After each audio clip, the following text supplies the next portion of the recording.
Welcome to the Charleston CFO Council. This organization was co-founded in 2015 by Robert Bendetti and Mark Carmichael in order to provide a networking and educational forum for senior financial executives to share best practices, to discuss current financial issues, and to learn about current topics related to the performance of their job. Thank you, everybody, for coming. Thank you to the members for attending, and Scott for being our sponsor, and David for being our speaker this morning. I am going to introduce them in more detail in about 2 minutes, but I'd like to pause for just a second and say, hey, Scott, would you share a little bit about yourself or your firm? And thank you very much for being our sponsor. Sure. Well, I first and foremost appreciate you having me and giving me the opportunity to join the group. It's been a little bit odd with everything going on. I was able to make it to one meeting. I think maybe all of us were, but yeah, I work with McBee Avenue Wealth Advisors. We're a wealth management shop that's a subsidiary of Northwestern Mutual, excuse me, here in Greenville, South Carolina, downtown on McBee Avenue.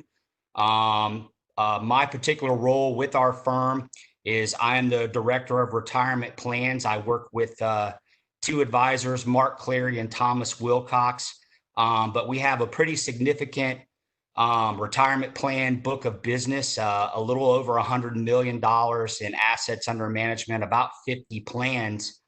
And I work closely with plan sponsors as well as participants in the plan on all aspects. So plan design, fund lineup, one-on-one meetings with plan participants, education.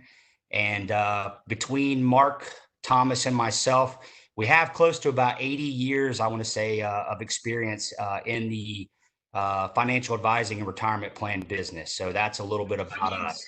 That just means you're old. That's right. That's another way of saying it, but it sounded cool the way you said it. Yeah.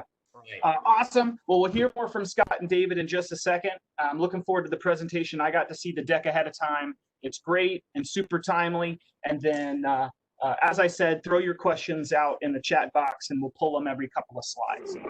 I'm going to start off with a quick intro of the council. So the Charleston and the Upstate CFO Council are educational and networking forums for senior financial executives.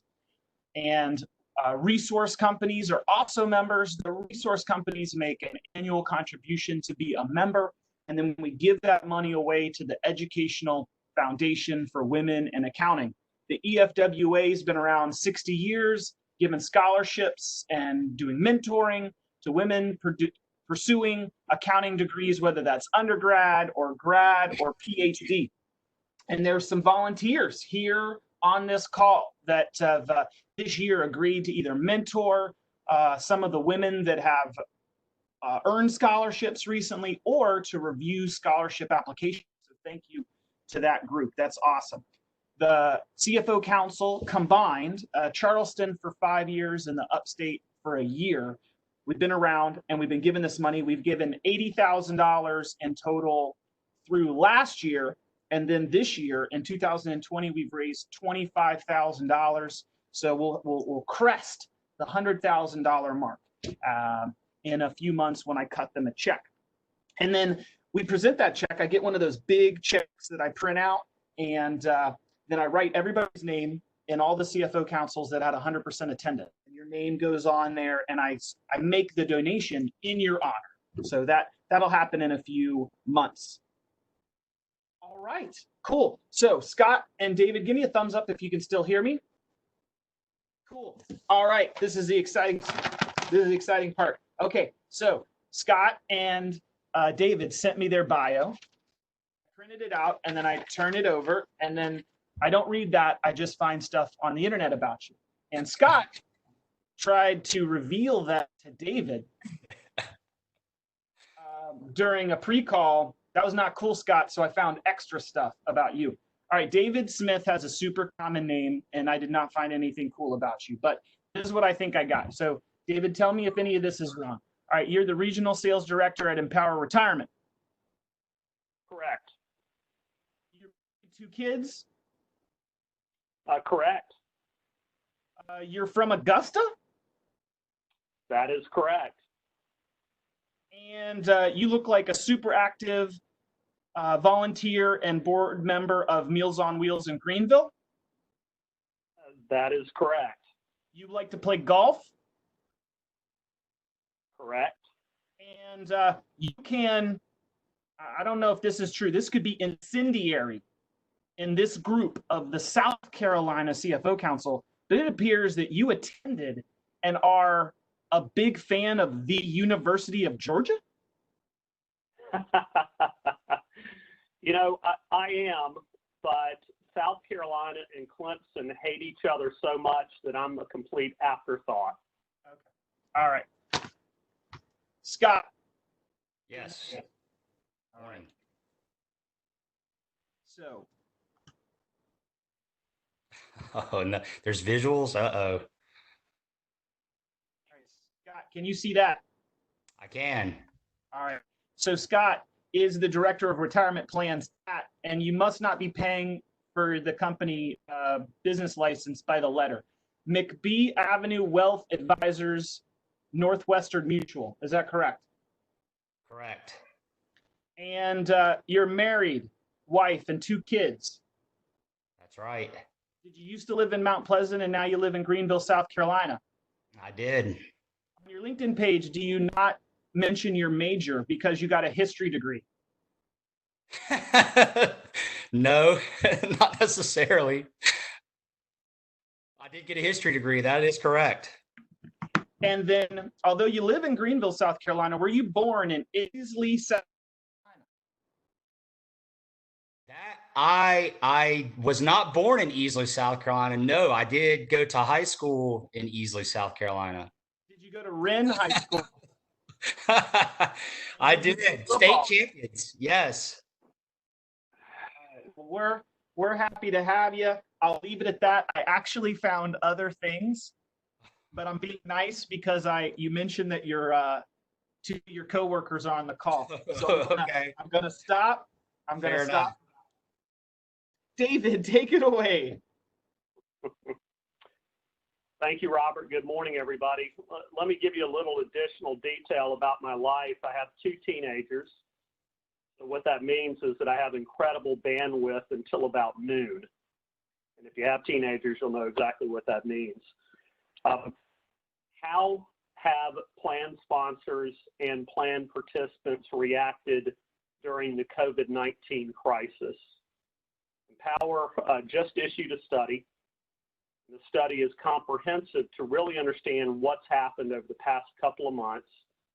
And this study will give you insight into how your peers have reacted and acted in terms of this crisis, to give you some perspective in terms of where you stand in your policies around managing and running your retirement plan. It'll give you some insight into what your employees have done and what they are thinking.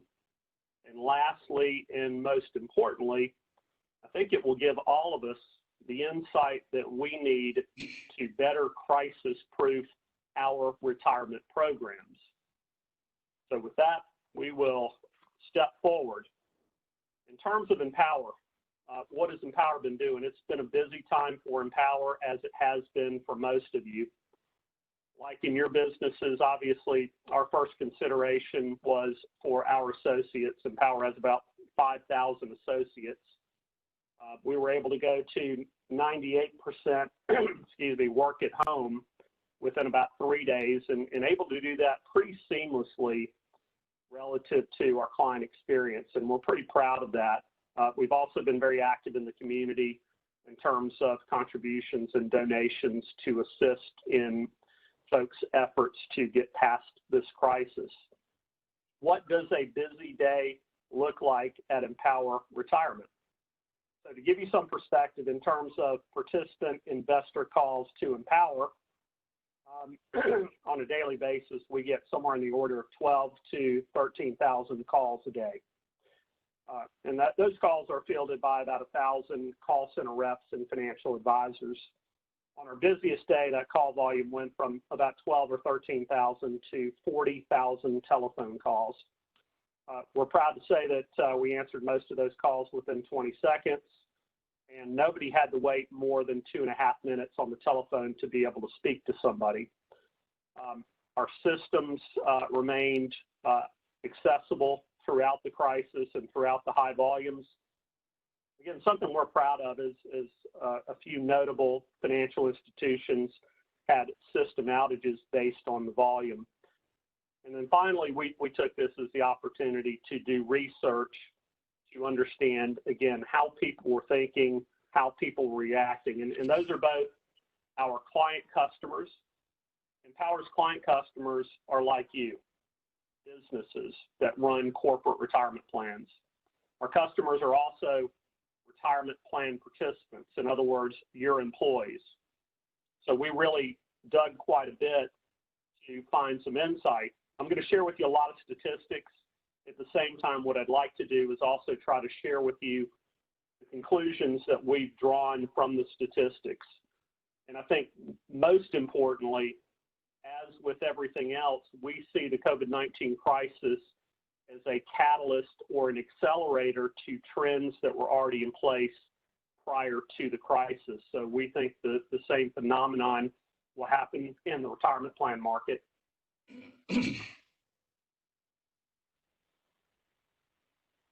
In terms of our employer customers, so again, excuse me, these are your peers out in the market, other businesses.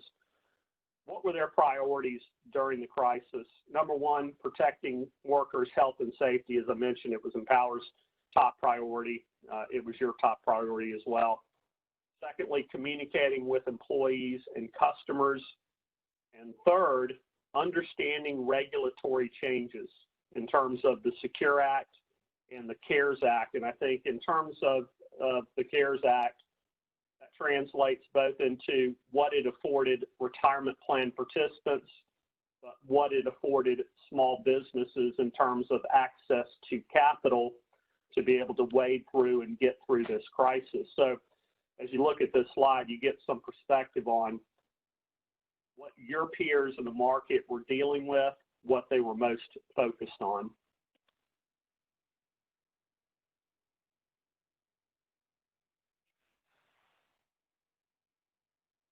In terms of your peers, what have they done in terms of adapting to the CARES Act?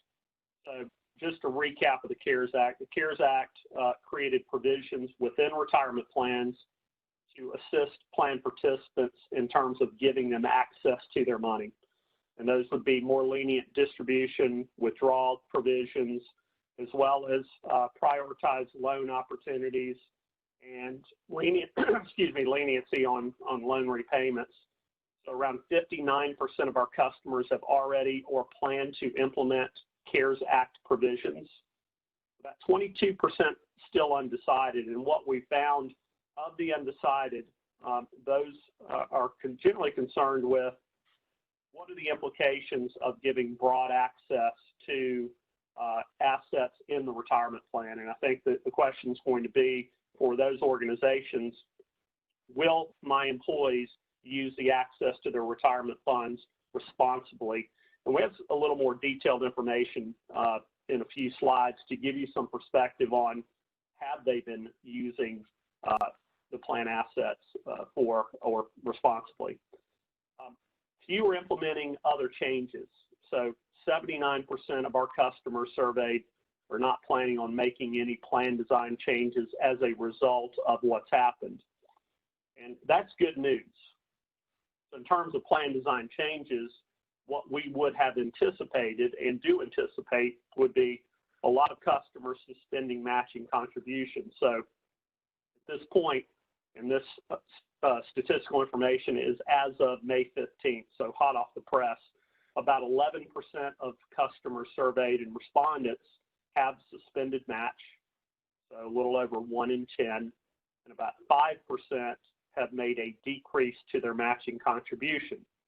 So in terms of your policies in running your organizations, again, this hopefully will provide you some perspective in terms of what other organizations have done to mitigate the financial impact of COVID-19 in terms of the retirement plan. So bottom line is pretty broad adoption of CARES Act, and to this point, in terms of expectations, minimal impact to matching contributions inside of retirement plans.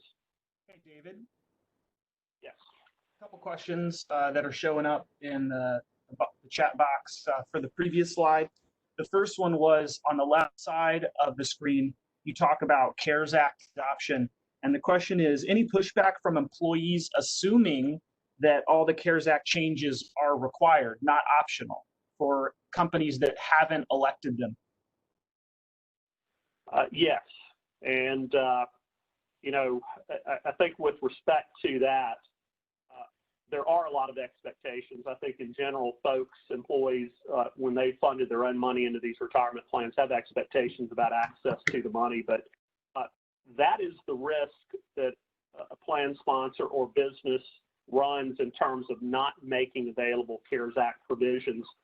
So if you look at the two sides of the coin in terms of making a decision about this, one side of the coin is offering the assistance to the folks that need it the most from a financial perspective, access to their money.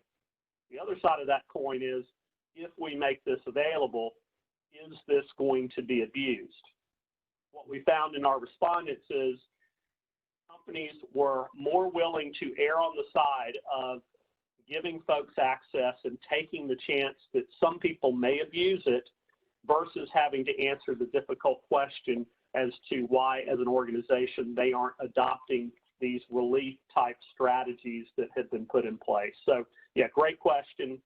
And, you know, as we'll get into a little bit further, I think personally, I've been a little bit surprised in terms of how minimal the activity has been in terms of CARES Act utilization at the employee level. How many folks are taking money out of retirement plans or requesting loans? So there has been pushback for those that feel entitled to that distribution. But the good news is, and again, we'll get into this in a little more detail, is that we don't see it being broadly utilized, and we don't feel like it's been this broadly abused. Question number 2 is, does suspending the match jeopardize safe harbor plan qualifications? It can. However, there is certain relief that can be provided in terms of safe harbor suspension and plan testing. So it can compromise safe harbor. And then have you found any correlation between plan changes, some of the data that was on the previous slide, whether it's either election of the CARES Act options or it is adjustments within the 401k match, any correlation between that and PPP loan participation? We do not have that information, but a great question. Yeah. I'm going to hold the rest of the questions just for time. And in terms of industries, we do have some industry-specific information in terms of who's been most impacted relative to utilization of these provisions.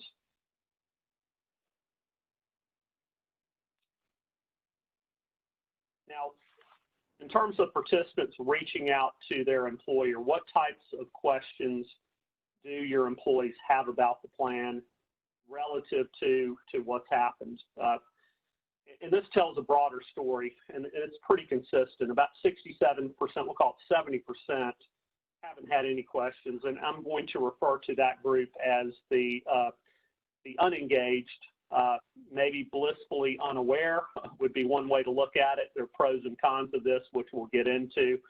But, you know, that's a full 2/3 that haven't had any questions, and they've either made a conscious decision to get past this and not look, not ask, or those that may not care. Of the respondents or those participants that did engage with their employers, 17% wanted to know, how do I access my money? 16%, how should I invest for the downturn rebound? That's a pretty obvious question, and that would be a question we fielded when we saw call volume spike from that 12,000 number to 40,000. And we'll dive down a little bit further into that number and the implications of what did people ultimately do. 13%, how can I get advice about my retirement plan? And that's something we'll focus on as well going forward in terms of the demand for advice and the value of advice. 8% wanted to know, are you making any changes to the retirement plan? And those would largely be inquiries around matching contributions and potential suspensions. So there you have a pretty good cross-section in macro, what folks wanted to know about, what they were engaged in with their employers relative to their retirement plan and relative to access to their money. Now, what have folks been calling about and how have they engaged with Empower? And I think this is fascinating. So obviously, as an industry and also as a country and as a world, we've been moving in a digital direction for quite some time. And I think in certain segments that movement has been pretty fast. In other segments, it has been relatively slow. How did folks choose to engage with Empower? So overall, between February 24th and May 8th, 75% of plan participants had no engagement with Empower. Mirrors the number we showed you earlier. 22% only visited the website. So of those engaged, 25% that were engaged in some manner with us, and I should know the percentage, but I'm guessing that's well north of 90% of participants only visited the website. And I was pretty surprised by this statistic. We're moving quickly in a digital direction in the world today. This has really been accelerated. Only 1% called only. So only 1% picked up the telephone but did not engage digitally. 2% both visited the website and called Empower. So I think what this is proof of is that in a time of stress and in a time of folks wanting access, the vast majority only engaged with Empower in a digital manner. Robert, let me stop for a second and open it up if you see some relevant questions there at this point. Yeah, one is around the ones that are calling, the participants that are calling are checking the website. Yeah, can you glean anything from that would be that we could then use as a proactive step to communicate to our plan participants? Are there some particular things that people are acting like they want to hear about that we maybe want to think about being proactive and communicate to our participants? Yeah, and we'll go into some detail here shortly. Great question, and we do a deep dive in terms of exactly what did folks engage with Empower about relative to their savings, their account, and their retirement plan. And there's some questions around the sense of the participants' investment changes, what are changes being made, and then the demographics of some of the information. I know it's in the presentation, so I'll hold the question and just let you continue. Yeah, I may have jumped in and offered Q&A there a little too quickly. Great questions and all addressed in this data. Who of these plan participants were engaged and who were unengaged? And this isn't too surprising to us. So those with very small account balances had the highest unengagement. So 90% of folks with less than $5,000 were engaged in any way with Empower. I'll go to the other end of the spectrum. Those with account balances greater than $250,000 had the highest engagement with Empower, and that was north of 50%. So those that had large savings with Empower, 1 out of every 2 of those folks engaged with us during the crisis. And you see pretty consistent numbers in terms of telephone engagement versus digital engagement. Digital engagement being the vast majority of the engagement with Empower. And again, we've been talking about digital first experience for a long time. And again, under a stressful market condition, people's comfort level with engaging with us in that manner shows through incredibly clearly.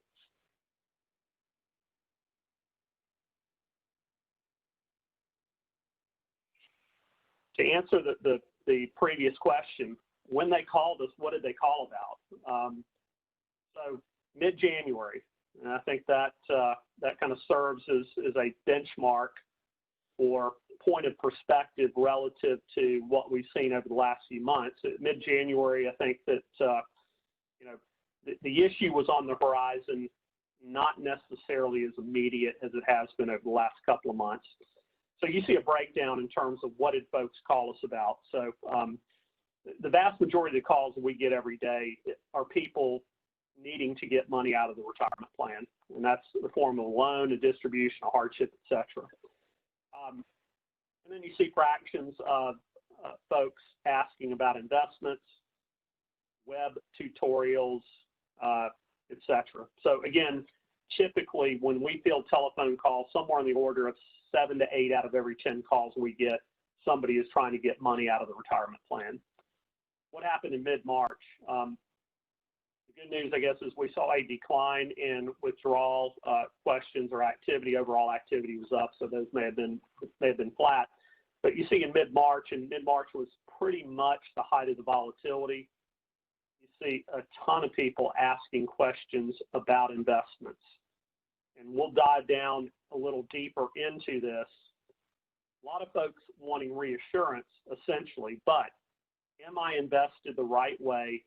Am I vulnerable? Am I well positioned for the future of investing? And we saw some folks that made good decisions, and we saw some folks that, in retrospect, made some poor decisions, and we'll go into that. Now, early May, it's no surprise with the release of the CARES Act and Empower's implementation of the CARES Act, a very large portion of the daily activity that we get, web, telephone call, etc., has been around what are my rights under the CARES Act if my employer has indeed adopted the CARES Act provisions. So again, this is a pretty clear picture and trending of where did thoughts, beliefs, and concerns, how did those evolve over time? And again, during market volatility, it was, oh my gosh, am I invested correctly? And today it's meeting financial obligations and what does CARES Act do for me to assist me in that process.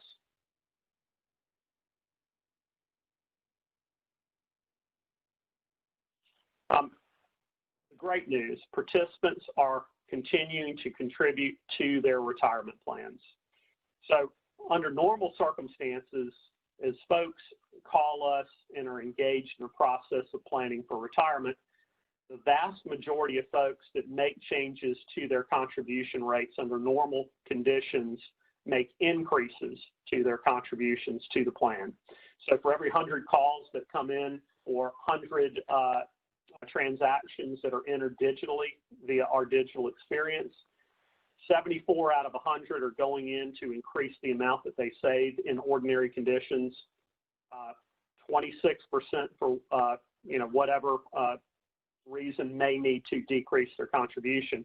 Now, during the downturn, we saw an increase in those needing to decrease their contribution, probably for obvious reasons, but not as dramatic as you would think. While still the lion's share of folks that were engaged to make a change to their contributions still went ahead and made an increase in their contribution, and maybe with the notion of dollar cost averaging, or looking at this as an opportunity to grow their money more effectively and putting more money into the market at a lower market point. So, the picture that starts to emerge here is this is something that has been devastating to certain segments of the economy. The good news is that it really has not been catastrophic from a retirement plan participation retirement savings standpoint. And that's as of now. Obviously, things subject to change in the future. Hey, David, 2 questions on that slide. One was when participants decreased the 38% during the downturn, Do you know what it's a decrease to what? Is it to zero or just less of a deferral? Yeah, that's a great question, and I do not know the breakdown of those that went to zero, but that was 38% went down from what their previous contribution rate was. And then and as we go through the slides, I'll take a look. There may be a little more depth on that. We'll take a look here in the next couple of slides. And just in general, at any time, when participants make either pre-downturn or post-downturn decreases in their deferral, is there a particular trigger that you found that can get a person to start to increase their deferral or get to increase that deferral rate up? The trigger would be calendar year. January is the height of contribution change activity at Empower, and it's by a broad margin. Thank you.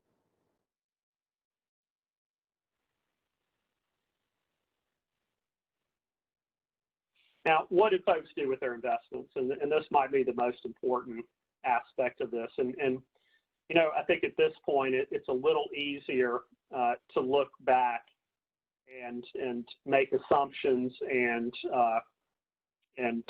judgments about decisions that folks made.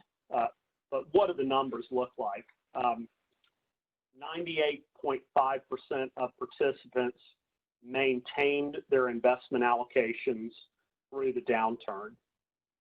Now, what does that look like in terms of different groups? Let's look at those that I will call the emerging participants. So if you look at the right-hand side of the slide, those with very small balances made very few investment changes, made the fewest, but they were also the ones that were the least engaged. And that really tells us two things, I think, or the slide tells us two things. Number one, in terms of crises in the future and retirement planning in general, we need to find new ways to engage more folks, where we've got a full 2/3 that are completely unengaged and unengaged for a time, which if they were going to get engaged, this would be the time that they would do it. On the flip side, those that were the most engaged, if you remember back, those with higher account balances were significantly more engaged in going to Empower digitally, or those that called us calling us.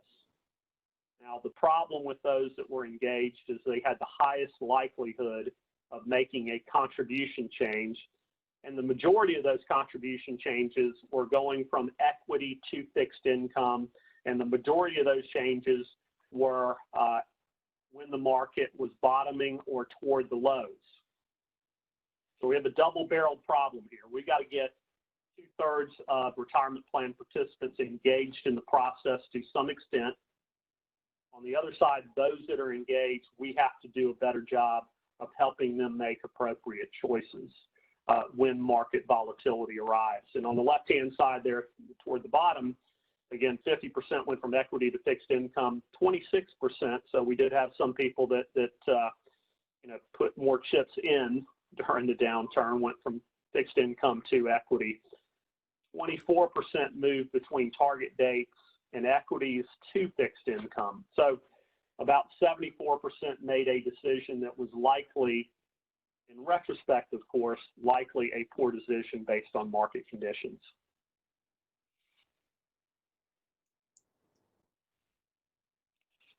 What did participants want when they engaged with Empower?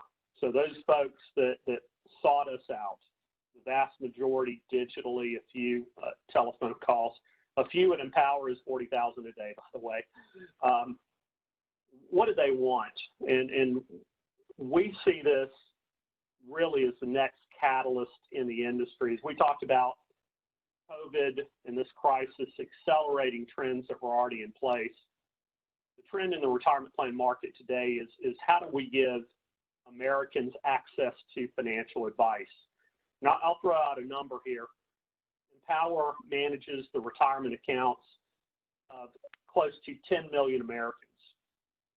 Okay, so of those 10 million Americans, our estimate is about 2/3 to 3/4, we'll call it 7.5 million participants, don't have access to financial advice.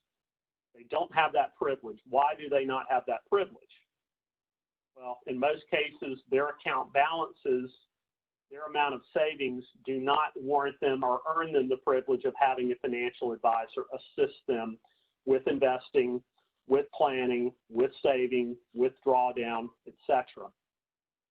So this showed up particularly, or shows up when you have market volatility. So those that engage with Empower, there was a 22% increase in the use of digital financial wellness tools, including what we call our Next Step Evaluator. Those that went through that process, half of those, we'll call it, actually took action, and the majority requested one-to-one advice. So at Empower, not only do we provide employee education, we have a staff of around 500 registered investment advisors. So this was the biggest uptick in activity that we've seen in terms of folks seeking advice about what to do with their account. So this really validates the value of being able to provide specific fiduciary advice to give folks the comfort and the peace of mind that what they are executing, particularly in market volatile situation, is the right plan. Those that have engaged Empower from an advisory service standpoint, 99.5% of those stayed the course in terms of their investment allocations. And in terms of this, that number doesn't sound dramatic, but if you think about it, it's over half the folks, it's a doubling essentially of those that were able to maintain an appropriate investment strategy versus those that did not have access to advice.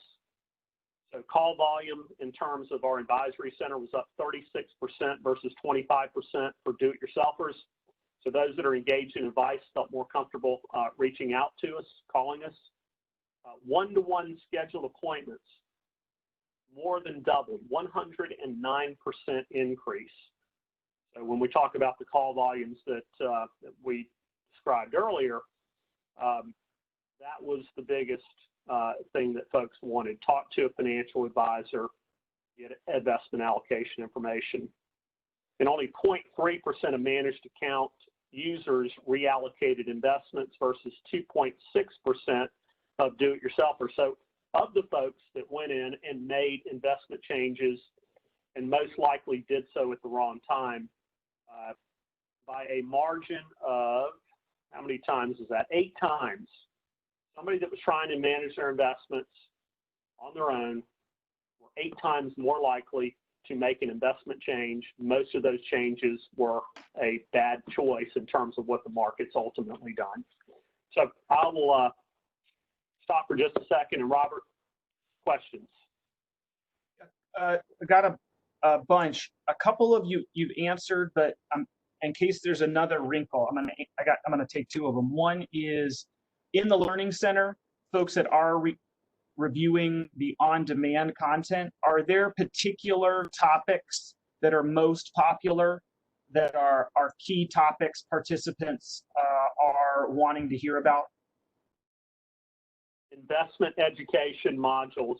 So in other words, understanding diversification, dollar cost averaging, those were the most utilized, and also folks remodeling retirement income. So the focus of Empower and our digital experiences on income in retirement. So in other words, what is your score? Where does your income stand in retirement based on the rate you're saving, how you're invested, how much money you have in your account, other sources of income, etc. So investment related questions, and also where do I now stand in my plan to be able to retire as a result of what's happened? On the previous slide, you noted a significant, I think it was 50% of people were making asset allocation changes from equities to fixed income. And it was more of a comment in the notes, but those people sold when prices were cheap and then bought into fixed income that hasn't seen a return, hasn't seen a bounce back. So when those people called, were you communicating? Do you communicate with folks about the decisions that they're making and the potential impact? You know, if you stayed in equities, you saw a 35% decline and then a 31% increase. If you sold after the 35% decline, you saw no increase, or some fixed income options have seen decreases, and so you've seen a further decline. So, you know, again, when we talk to prospective customers, one thing that we try to impress upon them is that Empower is really a full scope service provider, retirement advisory firm. You know, a lot of the folks that engage in the business we're in are record keepers. And the difference is, if you call a record keeper, you're going to get your balance, you're going to get how your money's allocated, and they can help you take a loan or a distribution. As a fiduciary advisor to plan participants, we have the ability and did engage in specific conversations around how should you be invested today? What are the implications of making a change at the point that the market was at? Obviously, we're looking in retrospect, and once again, the wise choice was to stay the course. But I think to answer that question, we were having those conversations. The appetite for those conversations and that advice doubled during the downturn. Okay. David, for time, you've got 60 seconds, and that's only because I went long in my intro, but I've got to kick it over to Scott. So pick the most exciting things to talk about. We'll skip ahead, and I have maybe 60 seconds left in terms of content. Real quickly, between 60 and 80%, depending on the type of employer, have adopted CARES Act. So for small corporate employers, most of the folks on the call, about 85%, have adopted CARES Act provisions. Larger mega corporations maybe have been a little more, a little less nimble in terms of making those choices. So take from that what you will. Finally, the most exciting information, I believe, is what did people do when they were issued the opportunity to access their money, their retirement money that's long-term? We've only had 44,000 CARES Act withdrawals completed through May 8th. So that's a fraction of participants that had the eligibility to withdraw money. It's 0.6%. Great news. Average distribution is 21,000. Only 5% took the max of 100,000. Participants are taking on average about 45% of their balance. 31% of participants taking 100%. So I think that the concerns around rating their retirement account as a result of this access, those fears have not been fully realized. These numbers are not as good as they could be, but better than expected. And only 711 COVID-19 loans have been taken so far. Those are probably the least attractive of the access provisions. Finally, who's most impacted in terms of these employees in industry? Airlines, entertainment, manufacturing showed the highest initial activity.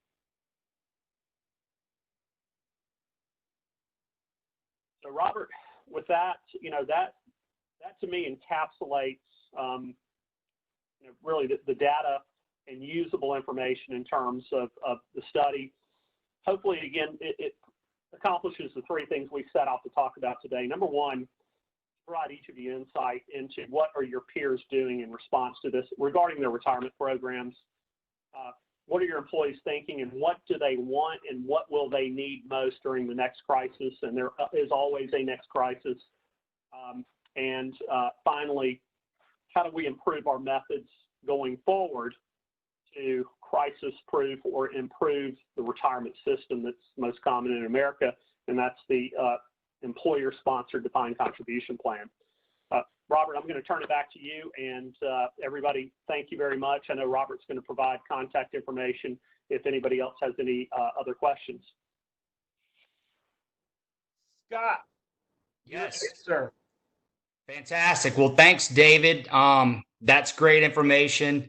So kind of just to segue into this and piggyback off of what David just presented us is kind of as a plan sponsor with the CARES Act and with this information, what are the questions after having this information that we need to be asking? And I think first and foremost, as we could see just from the data gathered, how are your participants receiving advice, or are they even receiving any form of advice in their employer sponsored plan? Second would be, how are we engaging those employees?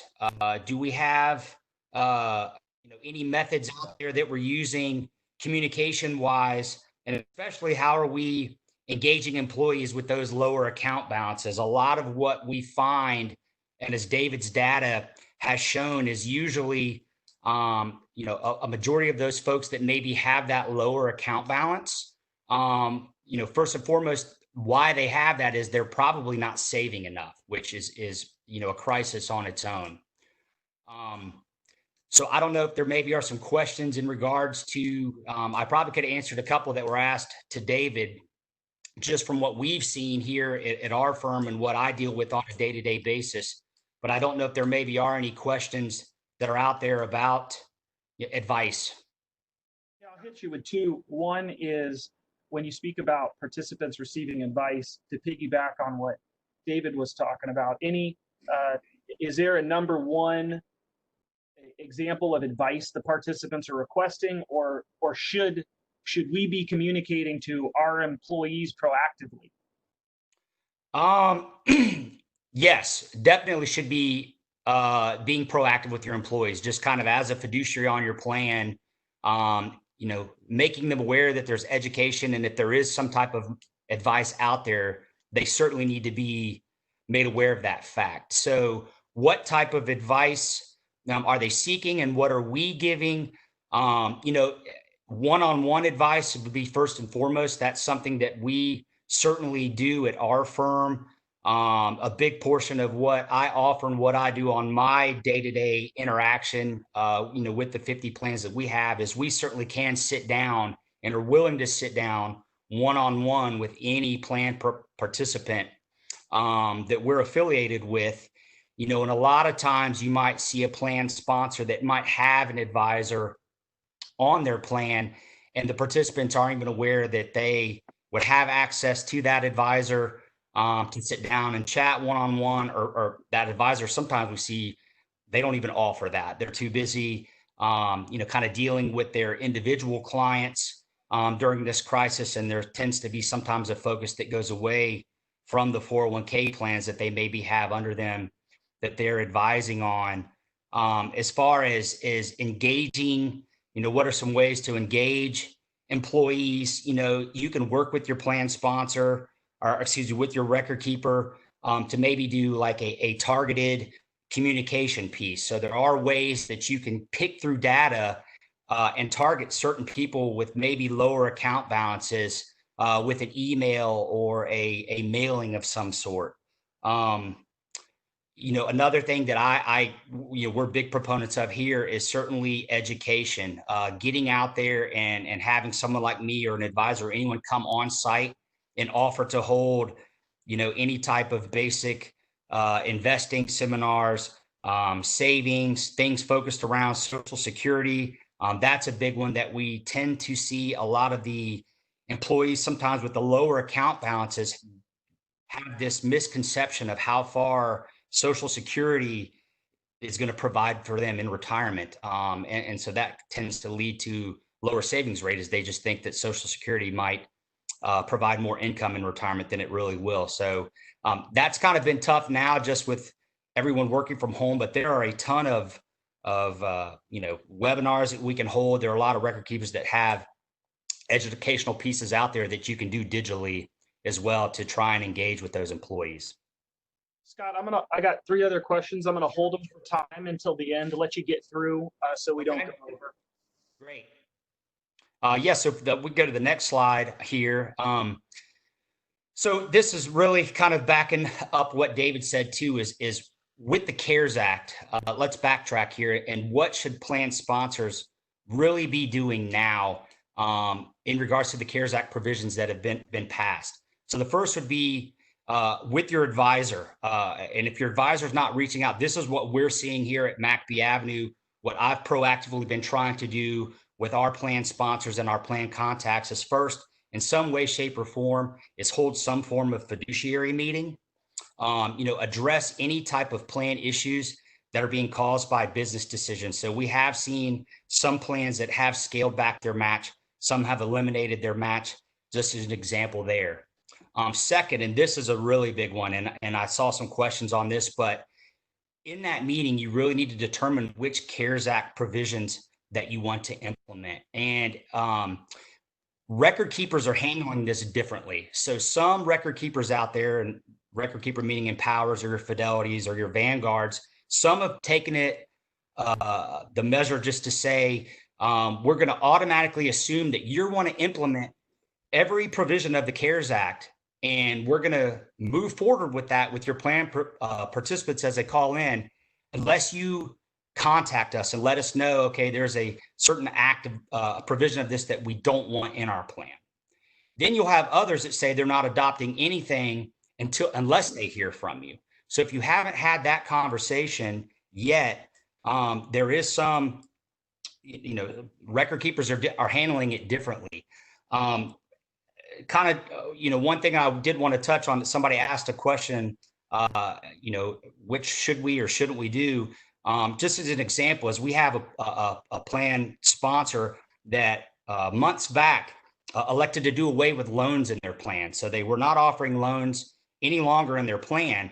And what the CARES Act actually did was it kind of trumped that, so to speak. So even though they weren't offering loans, they had a record keeper that basically said, we're assuming we want to adopt every provision of the CARES Act unless we hear from you. So all of a sudden they started having all these plan participants calling about loans, and loans were getting processed because the CARES Act basically said, and the way it's determined is that, you now have to offer that unless you opt out of it.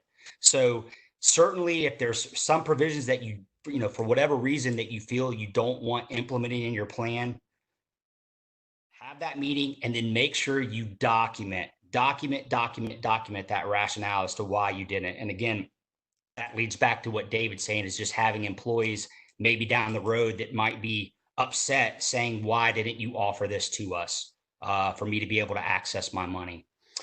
Third, look at participant behavior. Again, this is kind of, following what David information has given us. You can run what's called a plan health report on an individual basis for your plan that can just identify participant behavior in your plan. Have people been shifting strategies, locking in losses, taking loans, et cetera, et cetera. And then if you're, if you're seeing some type of trend, outline an immediate response to those plan participants if it's necessary. If there's a communication piece that needs to be created and sent out to, all employees, certainly do that. But again, I can't reiterate enough, going through this process, make sure you're documenting it. Very important. Scott, that's awesome. And for time, I'm gonna call.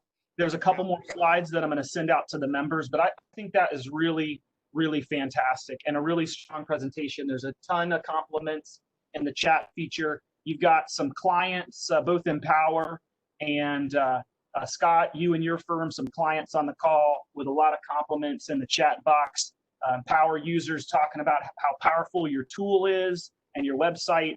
And Scott, you spoke to it, but that your firm's not just a record keeper, but a full service provider. And I think that's a call to action for all of us. I took a note here that this is not a passive year, fellow bean counters, that either at Lunch and Learns or a plan health report like Scott was talking about is something really important to do this year.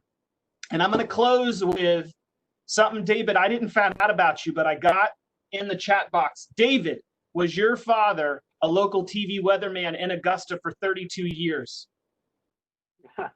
That is correct. Well, he would have told me about the tropical depression that happened yesterday that I never heard about, and so I wish I had I was listening to the Him as a Weather channel. But anyway, Scott, David, thank you very much. Thank you to both of you for this presentation. This was awesome. I'm going to send out their contact information and the deck out in the next couple of days for all the questions and comments that were in the chat box. Thank you guys very much. Everyone have a wonderful day.